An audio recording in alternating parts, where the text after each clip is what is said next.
আল্লাহ বলবেন লাকাদ জিনাকুম বিল হক, আমি তো বান্দা সত্যের বাণী, সঠিক বাণী বারবার তোমার কাছে নিয়ে এসেছিলাম।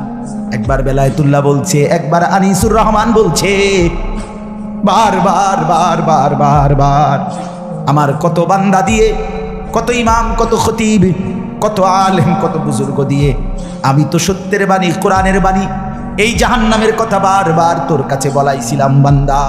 ওয়ালাকিন্না আকসারাকুম লিল হাক্কি কারিহুন, কিন্তু তোমরা তো অধিকাংশই আমার সত্যের আহ্বান, আমার কোরআনের আহ্বানকে অপছন্দ করেছো। পাত্তা দিছ এত বাদ দিস হুজুরাই তার কইবে মাতিস আচ্ছা আসলে এমন ব্যর্থ মিজলো কথা বলে না। অনেক বুড়া মানুষও আছে, বুড়া মানুষ আর রাখো হুজুরা যত কয় এত না, কিছু কইতে লাগলে বাড়াইও কয় বেটা হুজুররা বেটায় কথা বলেন না কেন? আরে রাখ আল্লাহ ভরসা বেটা, আল্লাহ ভরসা কিতা, আল্লাহ ভরসা কিতা মানে আল্লাহ কি, আল্লাহ কি হিসেবে ভরসা আমি এটা বুঝাই। এখন আল্লাহ বলছে বান্দা তুমি বিড়ি খাইতে থাকো আমি ভরসা, হ্যাঁ এমনি আল্লাহ বুঝেন নাকি?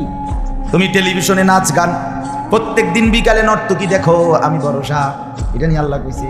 তো আমি কিতা কইলেন কি আল্লাহ ভরসা কিতা কি বুঝাইতে চাইলেন? হ্যাঁ আল্লাহ ভরসা মানে কি?